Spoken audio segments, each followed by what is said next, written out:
आपल्याला कुणीतरी फॉलो करावं असं आपल्याला नेहमी वाटतं, म्हणजे फेसबुकवर, इन्स्टावर, यूट्यूबवर, बाकी सगळ्या ॲपवरती. मी नेहमी सांगतो, men are dying for recognition and children are crying for recognition. सहानुभूती मिळवणे याचा सगळ्यात सोपा मार्ग काय? रडणे. हे लहानपणापासून त्याने ते स्किल शिकलेलं आहे. तुम्हाला दुःख झालंय आतून आणि म्हणून तुम्ही रडताय, हा भाग फार वेगळा आहे. परंतु स्वतःची कीव येते आणि म्हणून जे रडणं आहे, अशी माणसं आयुष्यामध्ये कधी बदलत नाही. आणि म्हणून स्वतःची कीव करणारे माणसं, त्यांचा मला खूप राग येतो. तुम्हाला चांगले हात दिले, पाय दिले, डोकं दिलं, मेंदू दिला, सगळं दिलं, मग तुम्ही का कीव करता स्वतःची? आज तुम्हाला काय वाटतं? लोकांनी माझ्याकडे लक्ष द्यावं, मी केलेल्या कामाचं कौतुक करावं, लोकांनी माझ्याबरोबर आपुलकीनं बोलावं, माझा आदर करावा, असं वाटत नाही का तुम्हाला? प्रत्येकाला वाटतं. पण तुम्ही आदर करण्यासारखं काहीतरी करा ना. तुम्हाला स्वतःला तुमच्या आयुष्याचा आदर आहे का? आहे तर कशावरून ओळखायचा? तुम्ही काय उत्साही असता? लहान मुलाला किती उत्साह असतो, की झोपत तेवढं शांत असतं, झोपे सुद्धा ते सायकल मारतं. मग आपण लहान मुलाच्या अवस्थेमध्ये असताना जे गुण आपल्यामध्ये होते उपजर, ते गुण आपण का दाबून टाकले? कारण आपण सभ्य झालो, आपण स्वतःला मोठे झाल्याचं एक फिलिंग तयार करतो. हे तुमचं मोठं होणं जर जीवनापासून दूर जाणार असेल तर ते व्यर्थ आहे, मूर्खपणाचं आहे. म्हणजे नकारात्मक जी गोष्ट आहे ती दुःखाकडे नेणारी आहे आणि सकारात्मक गोष्ट आहे ती आनंदाकडे नेणारी आहे. आणि म्हणून सकारात्मक गोष्ट करा. दुसऱ्याने आपल्याकडे लक्ष द्यावं, दुसऱ्याने आपला आदर करावा, दुसऱ्याने आपल्याला फॉलो करावं, हे वाटणं हे एक नैसर्गिक गोष्ट आहे, प्राकृतिक गोष्ट आहे. त्याच्यामध्ये चुकीचं काहीच नाही आहे. परंतु हे वाटण्या अगोदर तुम्ही तुमच्या जीवनाचा आदर करता काय, हा पहिला प्रश्न आहे. तुम्ही जर त्याचा तिरस्कार करत असाल तर तुम्ही दुसऱ्या कोणाचा आदर करू शकत नाही. म्हणजे आपण जीवनामध्ये जी आपुलकी आहे ती सर्वांविषयी ठेवली पाहिजे, कुठल्याही प्रकारची अपेक्षा न ठेवता. आपण जेव्हा काही अपेक्षा ठेवून काही गोष्टी करतो त्यावेळेस अपेक्षा भंग होण्याची भीती असते. तुम्ही अपेक्षा अपेक्षा भंग कसा होईल? सद्गुरू असं म्हणता की तुम्हाला खरोखर जर प्रभावित व्हायचं असेल ना, तुम्ही एक काम करा, तुम्ही दुसऱ्याकडून काही अपेक्षा ठेवू नका, पण दुसऱ्यांना काय करा, द्या. तुम्ही म्हटले मग अपेक्षा न ठेवता कसं करायचं? एक आई कशी करते आपल्या मुलासाठी?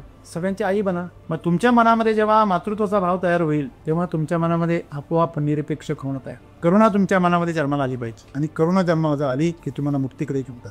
आणि म्हणून जीवनामध्ये आपण सांसारिक जबाबदाऱ्या सगळ्या पार पाडल्या पाहिजे आणि त्या पार पाडत असताना सर्वांसोबत आपुलकी ठेवली पाहिजे. सद्गुरू असं म्हणतात, जे आम्हाला हवंय ते सगळ्यांना द्या, बस एवढंच काम आहे. आणि म्हणून आपण संसारातून मुक्त होण्यासाठी, दुःखातून, वेदनांतून, दहशतीमधून, भीतीमधून मुक्त होण्यासाठी आपल्याला सर्वांवर आपुलकीचा काय करायचा आहे? वर्षाव करायचा आहे. जेव्हा तुम्ही सर्वांवर आपुलकीचा वर्षाव कराल तेव्हा तुम्ही या सगळ्या त्रासातून.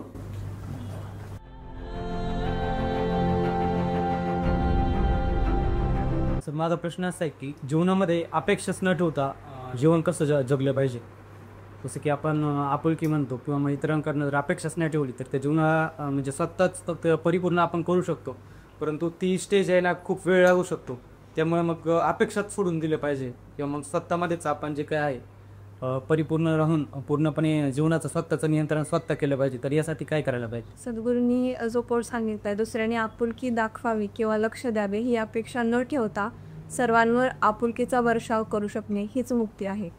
खरं तर ज्यावेळेस आपण सर्वात जास्त आनंदी असतो त्यावेळेस आपल्याला सर्वांना काहीतरी द्यावंच वाटतं. त्यामुळं सगळ्यात जास्त महत्त्वाची गोष्ट आहे की आपण आनंदी राहणं आणि सर्वांना जे आपल्यापाशी आहे ते देणं आणि एखाद्याकडून अपेक्षा न ठेवता आपण त्याला कसं भरभरून देऊ शकतो याचा विचार करणं. म्हणजे त्याच्याकडून ज्यावेळेस आपण अपेक्षा न ठेवता आपण आपलं कार्य करतो ना, त्यावेळेस ते आपल्यासाठी स्वतः मुक्ती होऊन जाते. आणि आपण ते करण्यासाठी खरं तर काय केलं पाहिजे की आपल्या जीवनामध्ये सतत आनंद राहिला पाहिजे, जेणेकरून आपण दुसऱ्याला पण ते वाटू शकतो विदाऊट एनी इंटेन्शन. मित्र हो, खरं तर विषय फार मोठा आहे. लाईक आणि शेअर आणि फॉलो. आपल्याला कुणीतरी फॉलो करावं असं आपल्याला नेहमी वाटतं, म्हणजे फेसबुकवर, इन्स्टावर, यूट्यूबवर, बाकी सगळ्या ॲपवरती. असं रस्त्याने एकटा असताना नाही, रस्त्याने एकटा असताना फॉलो केल्यावर भीती वाटते. मग हे जे फॉलो करणं आहे किंवा आपल्यावरती लक्ष केंद्रित करणं आहे, आपल्याला कुणीतरी बघावं, तर यासाठी प्रत्येकजण क्रेझी असतो. बरोबर आहे ना? मी नेहमी सांगतो, men are dying for recognition and children are crying for recognition. लक्ष द्यावं म्हणून, माझी ओळख कुणीतरी स्वीकारावी म्हणून लहान मुलं रडतात. बघा, बराच वेळा त्यांचं रडणं कसं असतं बघा. त्याच्याकरता कोणी लक्ष नाही दिलं ना तर रडतं मुलं. काही काही मोठी झाल्या पण रडतात. सहानुभूती मिळवणे याचा सगळ्यात सोपा मार्ग काय? रडणे. हे लहानपणापासून त्याने ते स्किल शिकलेलं आहे लक्षामध्ये. तुम्हाला दुःख झालं आहे आतून आणि म्हणून तुम्ही रडताय, हा भाग फार वेगळा आहे. परंतु स्वतःची कीव येते आणि म्हणून जे रडणं आहे, अशी माणसं आयुष्यामध्ये कधी बदलत नाही. जी माणसं स्वतःची कीव करतात त्यांच्या आयुष्यात कधीच क्रांती होत नाही. त्यांचं आयुष्य ये रे माझ्या मागल्या असंच चालतं. आणि म्हणून स्वतःची कीव करणाऱ्या माणसं त्यांचा मला खूप राग येतो. मी इमानदारीने सांगतो, मला बाकीच्यांचा कोणाचा राग येत नाही, पण स्वतःची कीव करणाऱ्या माणसांचा खूप राग येतो. तुम्हाला चांगले हात दिले, पाय दिले, डोकं दिलं, मेंदू दिला, सगळं दिलं, मग तुम्ही का कीव करता स्वतःची? काय परमेश्वराने तुमचे काही अवयव काढून घेतले का? तुम्हाला सगळं दिलं ना, म्हणून मी त्यांचा वापर करा, पुढे या, जीवनाचा आनंद घ्या, जीवनात सहभागी व्हा. बाहेर छान पाऊस पडतोय आणि तुमचं मन करतच नाही आहे की कमीत कमी आपण बाहेर पावसात तरी जावं, अंग चिंब भिजवावं. नका नाचू तिथं जाऊ, कमीत कमी भिजा तरी. तो आलाय छान, सकाळी थंडीमध्ये ऊन पडलंय, बाहेर जाऊन त्या उन्हामध्ये हो असं वाटलं पाहिजे. नाही त्याला गोदरी मेच बरं वाटतं, ब्लँकेट फार उबदार वाटतं. तू मागच्या जन्मी नक्की दगड असणार आहे, अचानक दगडाचा डायरेक्ट माणूस झालेला आहे. अरे जीवन हे शेअरिंगमध्ये आहे, बरोबर. आज तुम्हाला काय वाटतं? लोकांनी माझ्याकडे लक्ष द्यावं, मी केलेल्या कामाचं कौतुक करावं, लोकांनी माझ्याबरोबर आपुलकीनं बोलावं, माझा आदर करावा, असं वाटत नाही का तुम्हाला? प्रत्येकाला वाटतं, पण तुम्ही आदर करण्यासारखं काहीतरी करा ना. तुम्हाला स्वतःला तुमच्या आयुष्याचा आदर आहे का? तुमचं जे जीवन आहे, तुम्हाला जे परमेश्वराकडून मिळालं, त्या जीवनाविषयी तुम्हाला आदर आहे का? आहे तर कशावरून ओळखायचा? तुम्ही काय उत्साही असता. लहान मुलाला किती उत्साह असतो, ते झोपत तेवढं शांत असतं, झोपेसुद्धा ते सायकल मारतं, झोपेसुद्धा हसतं, बोलतं, रडतं. मग आपण लहान मुलाच्या अवस्थेमध्ये असताना जे गुण आपल्यामध्ये होते उपजत, ते गुण आपण का दाबून टाकले? कारण आपण सभ्य झालो, आपण स्वतःला मोठे झाल्याचं एक फिलिंग तयार करतो. हे तुमचं मोठं होणं जर जीवनापासून दूर जाणारं असेल तर ते व्यर्थ आहे, मूर्खपणाचं आहे. एक लक्षात ठेवा, ज्या या गोष्टीमुळे तुमचा जिवंतपणा निघून जातो ना, ती गोष्ट पाप आहे. तुमच्यातला जिवंतपणा, तुमच्यातील संवेदनशीलता, तुमच्यामध्ये सहभागी होण्याची इच्छाशक्ती, ह्या सगळ्या गोष्टी जास्तून तुमच्या काय होतात? कमी होतात. ती गोष्ट पाप आहे. तुम्ही कोणाचं काही दुखत नसाल, अगदी मनसुद्धा, कुणी कोणाला त्रास देत असाल, परंतु तुम्ही तुमच्या जीवनाचा अपमान करता. तुमचं जीवन हे शेअरिंग त्याची करण्याची इच्छा आहे.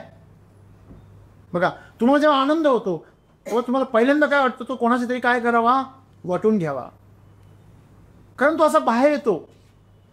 जेव्हा ज्वालामुखी येतो ना, तेव्हा त्याचा लाव्हारस असा पसरतो बाहेर.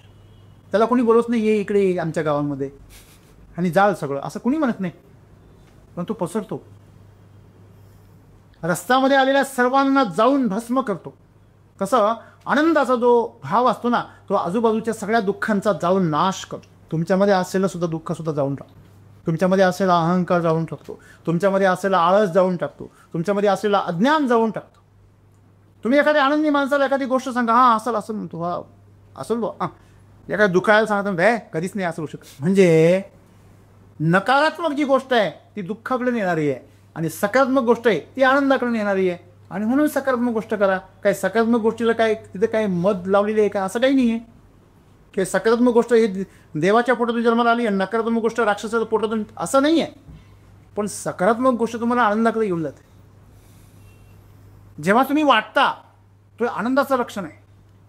म्हणून वाटा, कमीत कमी वाटता वाटता तुम्हाला आनंद जन्माला येईल. तुमच्यात वाटण्याचा आनंद तुमच्यामध्ये कमीत कमी ती फुंकर घालेल आणि ती ज्योत पेटवेल, जी भिजली आहे, जी टिमटिमते, अंधुक झालेली आहे, क्षीण झालेली आहे. अक्षरशः तसं जर विचार केला तर आनंदाच्या ज्योतीशिवाय आम्ही कोणी जगू शकत नाही. आत्मा जो आहे त्याचा प्रकाश म्हणजे आनंद आहे असं म्हणाय. आत्म्याचा प्रकाश स्वतः आनंद स्वरूप आहे. तो आपण आळस, अहंकार, अज्ञान यांनी काय करतो, त्याची जी काळीक आहे त्या आजूबाजूला, तरी तो प्रकाश, ती ज्योत काय होते, झाकळून जाते. आणि म्हणून दुसऱ्याने आपल्याकडे लक्ष द्यावं, दुसऱ्याने आपला आदर करावा, दुसऱ्याने आपल्याला फॉलो करावं, हे वाटणं हे एक नैसर्गिक गोष्ट आहे, प्राकृतिक गोष्ट आहे. त्याच्यामध्ये चुकीचं काहीच नाही आहे. परंतु हे वाटण्या अगोदर तुम्ही तुमच्या जीवनाचा आदर करता काय, हा पहिला प्रश्न आहे. जे तुम्हाला मिळालेलं जीवन आहे, मग ते शरीर असेल, मन असेल, तुमच्या भावना असतील, तुमचं जीवन असेल, ह्याचा तुम्ही किती आदर करता. तुम्ही जर त्याचा तिरस्कार करत असाल तर तुम्ही दुसऱ्या कोणाचाच आदर करू शकत नाही. हा, जे जीवन तुम्हाला मिळालं त्याचाच आदर नाही आहे. स्वतः जीवन तुमचं दुःखी झालेलं आहे. आणि दुःखी माणूस, जसे बघा, एखाद्याला जर समजा असाध्य असा आजार झालेला आहे आणि त्याला त्याचा मृत्यू समोर दिसतोय, तो कोणावर प्रेम करू शकतो का? हॅलो. आणि जर करू शकत असेल तर तो संत महात्मा असेल, माणूस तर नसेलच. असू शकतो पण तो संत महात्मा असेल. प्रेमानंद महाराजांची किडनी फेल आहे, पण त्याचं त्यांना काही दुःख नाही आहे. हॅलो. अनेक जण त्यांची किडनी द्यायला तयार झाले, त्यांनी नकार दिला. ते म्हणे माझ्या स्त्रीला जोपर्यंत जगवाय तोपर्यंत जगवेल. उलट मी वाट बघतोय, ती मला केव्हा घेऊन जाईल तिच्या दामाला, हे वाट बघताय. तुम्हाला भीती वाटते, ते वाट बघताय. तुम्हाला वाटतं बाबा संत व्हायचं म्हटल्यावर मग चांगलं खायला भेटत नाही, भोग भोगायला भेटत नाही, जीवनामध्ये मजा करायला भेटत नाही, मग काय ते संत होऊन उपयोग आहे. पण त्यांनी तो त्यांना उपयोग वाटतोय अशा तुमच्या. म्हणजे आपण एक लक्षात ठेवलं पाहिजे का जीवनामध्ये आपण दुसऱ्यांवर आपुलकीचा वर्षाव केला पाहिजे. आणि तो करण्यासाठी पहिला स्वतःच्या जीवनाबद्दल आपल्याला आपुलकी असेल. याचे आपल्या जीवनाबद्दलच आपुलकी नाही साहेबांनो. आज जे तुम्ही जगताय, तुमचं आजचं जे जीवन आहे, तुम्ही जे काम करताय, तुम्ही जे अन्न खाताय, त्याच्याविषयी तुम्हाला काय पाहिजे, काय पाहिजे. आणि ते आपुलकीनं घास खाल्ला पाहिजे, आपुलकीनं पाणी पिलं पाहिजे, आपुलकीनं काम केलं पाहिजे. करावं लागतं रे. आता काय आहे, गळ्यात पडले तर करावं लागतं. म्हणजे मजबुरीनं तुम्ही जेव्हा करता ना, तेव्हा ते बंधन आहे, बळजबरी. जेव्हा बळ लावावं लागतं ना, जबरदस्ती बळ लावावं लागतं, बळजबरी, ते पाप आहे. कुठली गोष्ट सहज झाली पाहिजे. सहज एखादी गोष्ट जेव्हा नैसर्गिकरित्या घडते तेव्हा ती तुम्हाला आनंद देते की नाही. जेव्हा तुम्ही तिथे बळ लावता त्यावेळेस तुम्हाला आघात होतो, तो शारीरिक असेल, मानसिक असेल. म्हणून जीवनामध्ये सगळं जे काही ना सहज घडलं पाहिजे, नैसर्गिकपणे घडलं पाहिजे. नातं असेल, कुठलं काम असेल, ह्या सगळ्या क्रिया कशा घडल्या पाहिजे, सहज घडल्या पाहिजे. फुल नॅचरली उमललं पाहिजे. त्याच्या पाकळ्या धरून जर उमलायचा प्रयत्न केला, काही जण करता, परत गुजूला करता, बळच हसणं, गुल्या करून हसवणं म्हणजे पाकळ्या ओढण्यासारखं आहे. त्याला हसायचं नसेल दात काढतं, ते बाहेरून दात काढतं, आतमध्ये कोमललेलं असतं. ते तुम्ही ओढायचं सोडून द्या, ते परत वाकडे तिकडे करून टाकते. आणि म्हणून आपण जीवनामध्ये जीवन हे सहज उमललं पाहिजे. कोशामधून फुलपाखरू स्वतःहून तरफडलं तरी चालेल, किती पण तरफडू द्या, पण ते स्वतःहून बाहेर आत पाहिजे. हा, त्याला त्या कोशाला ताकद द्या तुम्ही हवं तर. कोशामध्ये जाण्यापूर्वी त्याला पौष्टिक खाऊ घाला. कोशात गेल्यावर तडफडू नका. म्हणजे तडफडणारच आहे बाहेरच जाणार, तर तडफडू द्या. तडफडण्यातच त्याचं जीवन लपलेलं आहे.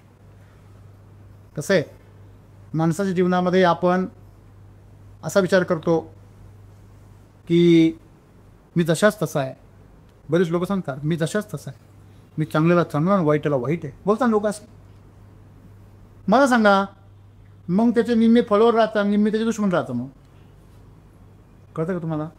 म्हणजे आपण एक जीवनामध्ये जी आपुलकी आहे ती सर्वांविषयी ठेवली पाहिजे, कुठल्याही प्रकारची अपेक्षा न ठेवता. तर कुणीतरी म्हटलं सर अपेक्षाच नाही ठेवली तर मग जीवन करण्याची प्रेरणा, काही करण्याची प्रेरणाच मिळत नाही.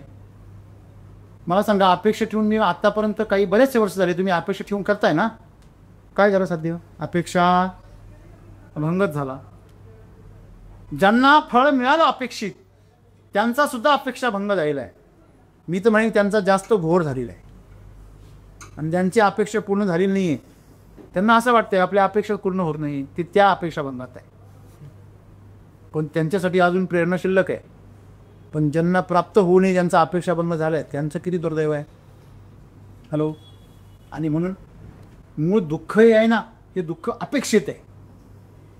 काही करण्यात दुःख नाही आहे, की आपण जेव्हा काही अपेक्षा ठेवून काही गोष्टी करतो त्यावेळेस अपेक्षाभंग होण्याची भीती असते. तुम्ही अपेक्षा नाही ठेवली तर अपेक्षाभंग कसा होईल?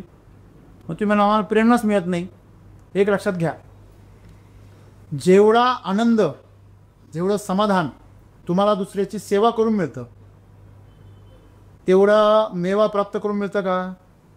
तुम्ही विचार करा बघा. तुम्ही जर एखाद्या माणसावरती जर असं काही ओळख पाळत नसेल त्याची जर मदत केली, काही ओळख नाही तुमची, घेणं नाही देणं नाही, त्याची मदत केली तर काय होतो? आपला आनंद होतो. कुठेतरी आपलं शरीर असं मोठं झाल्यासारखं वाटतं, फुलल्यासारखं वाटतं, हलकं झाल्यासारखं वाटतं ना. याचा अर्थ तेच जीवन आहे तुमचं. मग तोच अनुभव मोठा करा ना, बरोबर आहे ना. मग हे सद्गुरू सांगताय आम्हाला की जीवनामध्ये आम्ही मुक्त असलो पाहिजे की बद्ध असलो पाहिजे. सगळेजण आता कशामध्ये बंधनात आहे. वेळेचं बंधन आहे, उठायचं बंधन, झोपायचं बंधन, खायचं बंधन, सगळं जीवन कशामध्ये बंधन. तुम्ही म्हणा सर तुम्ही आता बॉस आहे, तुम्हाला कुठे कसलं बंधन? आता तुम्हाला काय माहिती माझं बंधन काय? ज्यावेळी त्याच्या वंशा तेव्हा कळेल. तुम्ही माझ्या जीवनामध्ये या, मग तुम्हाला कळेल माझी मर्यादा काय आहे, माझी बंधनं काय. तुम्हाला तर बंधनं दिसत पण नाही, मला बंधनं स्पष्ट दिसतात. म्हणून लक्षात ठेवायचं आहे की मुक्ती ही किती गरजेची आहे. मुक्त होणं म्हणजे सगळ्यांपासून अलिप्त होणे नाही. मुक्त होणे म्हणजे सगळ्यांमध्ये राहून सुद्धा एकटं राहता येणं, सगळ्यांसोबत जोडून सुद्धा स्वतंत्र राहता येणं. म्हणजे तुम्हाला ज्यावेळेस आज अपेक्षा आहे की दुसऱ्यांनी मला फॉलो केलं पाहिजे, दुसऱ्यांनी माझ्याकडे लक्ष दिलं पाहिजे, त्यासाठी मी स्वतःला सजवतो, त्यासाठी मी स्वतः काहीतरी कर्तृत्व करून दाखवतो. बघा, श्रीअंक सौंदर्य त्यांच्याकडे निसर्गाने दिलेले आहे, ते सौंदर्य वाढवण्याचा प्रयत्न करतात. पुरुषांना कर्तृत्व दिलेले आहे, तो कर्तृत्व करण्याचा प्रयत्न करतो. पण उद्देश काय आहे? कुठेतरी मला कौतुक करावं, माझ्याकडे लक्ष द्यावं, माझं कुठेतरी नाव असावं, माझा आदर सन्मान व्हावा, असंच आहे ना, बरोबर आहे की नाही? मला सांगा, म्हणजे तुम्हाला कुठेतरी चमकावं असं वाटतंय, तुम्हाला कुठेतरी प्रभाव टाकावं असं वाटतंय. पण जो प्रभाव आहे ना खऱ्या अर्थाने, तो प्रभाव आम्हाला टाकायला पाहिजे, तो आमच्या कर्तृत्वाचा टाकायला पाहिजे, पुरुषार्थाचा टाकायला पाहिजे. स्त्रियांनी प्रभाव टाकायला पाहिजे, तो करुणेचा टाकायला पाहिजे. पुरुषांनी कर्तृत्वाचा आणि स्त्रीनी करुणेचा असा जर प्रभाव टाकला तर तुम्हाला दुसरा प्रभाव टाकायची गरज नाही. पण तो टाकता येत नाही, म्हणून हे अज्ञानपणामध्ये होतं. काय? चुकीच्या प्रकारे. आपण असं म्हणतो, समजा एखादा शिक्षक आहे, त्याला घरामध्ये जर राग काढता नाही आला, तो शाळेत येऊन पूर्ण राग काढतो. एखादा बॉस आहे, त्याला जर घरी राग नाही काढता आला तर तो आपल्या कर्मचाऱ्यांवर राग काढतो. कळतं का तुम्हाला? तसं मला तुमचं लक्ष वेधून घ्यायचं आहे, पण ते माझ्या पुरुषार्थाने, माझ्या कर्तृत्वाने, माझ्या करुणेने नाही घेता येत. मग मी वेगळ्या वेगळ्या प्रकारे करतो, मग मी सजतो, मी हे करतो, मी ते करतो. आलं लक्षामध्ये? लक्षात तुमच्या? म्हणजे लक्ष वेधून घेण्यासाठी आपण एवढे आतुर असतो, त्याचं कारण आहे आपल्या आत्म्याला कुठेतरी चमकायचं आहे, त्याला प्रभावित व्हायचं आहे. मग सद्गुरू असं म्हणता की तुम्हाला खरोखर जर प्रभावित व्हायचं असेल ना, तर तुम्ही एक काम करा, तुम्ही दुसऱ्याकडून काही अपेक्षा ठेवू नका, पण दुसऱ्यांना काय करा, द्या. मग तुम्ही म्हटले मग अपेक्षा न ठेवता कसं करायचं? एक आई कशी करते आपल्या मुलासाठी? करते ना, सगळ्यांची आई बना. मग तुम्ही म्हणा सर आम्ही तर पुरुष आहे, आम्ही कसं आई होऊ? ज्ञानेश्वर माऊलींना विचारा, ते कशी आई झाले? ज्ञानेश्वर माऊली सगळ्या जगाची आई कसे झाले? राजा पण आहे, माऊली पण आहे. आपण ज्ञानेश्वर माऊली म्हणतो की नाही, विठू माऊली म्हणतो की नाही? मग विठू माऊली कशी झाली? ज्ञानेश्वर माऊली कसं? ते तर पुरुष आहे ना. लक्षात ठेवा, मातृत्व हा गुण आहे, लिंग नाही येते. कळलं का तुम्हाला? मग तुमच्या मनामध्ये जेव्हा मातृत्वाचा भाव तयार होईल तेव्हा तुमच्या मनामध्ये आपोआप निरपेक्ष होणं तयार. करुणा तुमच्या मनामध्ये जन्माला आली पाहिजे, आणि करुणा जन्मामध्ये आली की तुम्हाला मुक्तीकडे घेऊन जात. लक्षामध्ये बघा, 4 भावंड होती, निवृत्ती, ज्ञानदेव, सोपान. मुक्तीसाठी सोपान काय आहे? ज्ञान आहे. मुक्तीसाठी सोपान काय? सोपान म्हणजे काय? सोपान म्हणजे काय? सोपान म्हणजे शिडी. सोपान म्हणजे शिडी. शिडी जी आहे, मुक्ती जर तुम्हाला हवी असेल तर त्यासाठी शिडी कोण आहे? ज्ञान आहे ज्ञान. म्हणून ज्ञानेश्वर भाव, ज्ञानाला तुमची माऊली बनवा. ज्ञान प्राप्त करा, तुम्ही निवृत्त व्हा. निवृत्त म्हणजेच मुक्त, लक्षात ठेवा. एखादा सेवेतून काय होतो, निवृत्त म्हणजे काय होतो, सेवेतून मुक्त होतो. पण लक्षात ठेवा, सेवेतून बडतर्फ होणं वेगळं आणि मुक्त होणं वेगळं. जेव्हा सेवा पूर्ण करून मोकळा होतो ना, त्याला निवृत्त असं म्हणतात. जेव्हा मध्येच त्याला सेवा चालूच आहे, मध्येच त्याला हिरवीच फांदी होती, टाकली तोडून, अजून फळ हिरवंच होतं, हिरवंच फळ होतं, टाकलं तोडून, ते बडतर्फ आहे लक्षामध्ये. आणि म्हणून जीवनामध्ये आपण सांसारिक जबाबदाऱ्या सगळ्या पार पाडल्या पाहिजे. आणि त्या पार पाडत असताना सर्वांसोबत आपुलकी ठेवली पाहिजे. सद्गुरू असं म्हणतात, जे आम्हाला हवंय ते सगळ्यांना द्या, बस एवढंच काम आहे. जे मला हवंय ना ते मला नको, मी दुसऱ्याला देतो. जेव्हा तुम्ही द्याल तेव्हा तुम्ही आपोआप काय व्हा, तुम्ही जर मुक्त झालात तर तुम्हाला जीवनाचा खरा अर्थ कळेल आणि जीवनाचं खरं गर्भित कळेल. स्वातंत्र्यामध्येच जीवन आहे. भारत जो पण स्वतंत्र नव्हता तेव्हा 150 वर्ष आमच्या भारतीयांनी स्वातंत्र्य मिळवण्यासाठी काय केलं, केला की लाखो लोकांनी आपले प्राण गमावले असतील, बरोबर आहे ना. हजारो क्रांतिकारक असतील, नेते असतील. मला लक्षात ठेवा, जर देश स्वतंत्र होण्यासाठी एवढं महत्त्वाचं आहे तर आमचं अंतःकरण मुक्त होणं किती गरजेचं असेल. ते बद्ध आहे अज्ञानामुळे, अहंकारामुळे, आळसामुळे. ते त्यातून आम्हाला काय करायचं आहे, मुक्त करायचं आहे. आणि म्हणून आज आपण ज्या पद्धतीने लोकांकडनं अपेक्षा करतो त्या अपेक्षा आपण सोडून दिल्या पाहिजे. तशाही त्या पूर्ण होतच नाही, आणि झाल्याही तरी काहीतरी उणीव राहतेच. आणि आपलं असं आहे, 99 बरोबर झालं तर आपल्याला काय त्याचं कौतुक वाटत नाही, पण एक चुकीत झालं की आपलं मन काय होतं, त्या 99ला पण विसरून जातं. आणि म्हणून अपेक्षा ठेवायची लक्षामध्ये. आणि म्हणून आपण सर्वांनी जर मुक्त व्हायचं असेल, कशातून मुक्त व्हायचं आहे, मुक्त कशातून व्हायचं आहे, संसारातून नाही, दुःखातून मुक्त व्हायचं आहे. कशातून, आज जे आम्हाला दुःख आहे ना, आज आम्हाला टेन्शन आहे, ताणतणाव आहे, आम्हाला वेदना आहे, दुःख आहे, आम्हाला भीती आहे ना, दहशत आहे, मृत्यूची असेल, आजाराची असेल, काहीतरी गमावण्याची असेल, ह्या सगळ्यातून मुक्त व्हायचं आहे आम्हाला. कळलं का, संसारातून नाही मुक्त व्हायचं. हाच संसार आहे जो तुम्हाला काय निर्माण करतो, दुःख निर्माण करतो. हा संसार आहे जो तुम्हाला आनंद देतो, तो संसार नाही, तो परमार्थ आहे. जी गोष्ट तुम्हाला आनंद देते, सुख नाही आनंद, म्हणजे ती तुम्ही स्वतःला विसरायला भाग पाडते, ती गोष्ट प्रपंच नाही. भले तुम्ही एखादं काम करत असाल, नोकरी करत असाल, व्यवसाय करत असाल, संसार करत असाल अगदी, पण त्यात तुम्हाला जर आनंद मिळत असेल तर तो परमार्थ आहे.